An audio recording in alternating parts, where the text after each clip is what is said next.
దుర్వ్యాపారం చేస్తూ ఉంటాడట. పేరేమో పాలు, వాస్తవంగా అమ్మేదేమో నీళ్లు. లీటర్ పాలల్లో 2 లీటర్లు నీళ్లు కలుపుతాడట. అదేమంటే ఏమంటాడో తెలుసా? అచ్చమైన గేదె పాలు ఇవి. ఆడు పాల వ్యాపారం. అద్భుతం ఏంటంటే, 1 క్యాన్ నిండా పాలు తీసుకొచ్చేవాడట, 2 ఖాళీ క్యాన్లు తీసుకొచ్చేవాడట. ఊరి ఎంట్రన్స్లో దీనిలో కొంత, దానిలో కొంత, 3 పావులు పోసి ఇక్కడ కొట్టు. అదేమంటే స్వచ్ఛమైన గేదె పాలు అంటూ ఉంటాడట.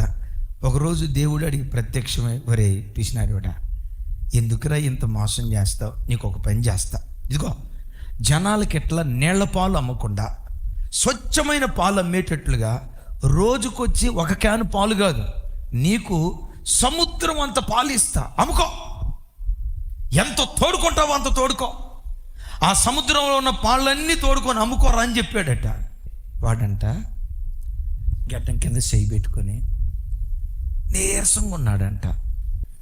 అరే, నీ బాధ ఏంటో చెప్పరా? పాల సముద్రం ఇచ్చావు కానీ నీళ్ళ సముద్రం వేయలేదు కదయ్యా.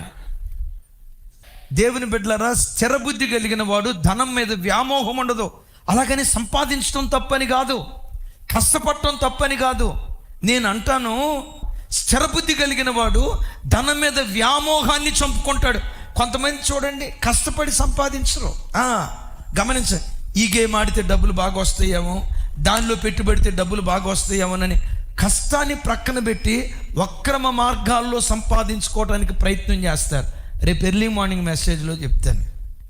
ఏమన్నాడు తెలుసా? అబ్రహాం లింకన్ తన కొడుకు చెప్తూ, నాన్న, నీ కష్టాతీతం కానిది 100 రూపాయలు నీకు వచ్చిన దానికంటే నీ కష్టంతో రూపాయి సంపాదించు, దాంతో తృప్తిగా బ్రతుకు. క్రైస్తవ జనమా, డబ్బు కొరకు నువ్వు పరిగెత్తొద్దు. డబ్బు నీ వెంట పరిగెత్తేటట్లుగా దేవుడు కార్యం చేస్తాడు. ధనధాన్యాల కొరకు నువ్వు పరిగెత్తొద్దు. ఆస్తిపాస్తుల కొరకు నువ్వు పరిగెత్తొద్దు.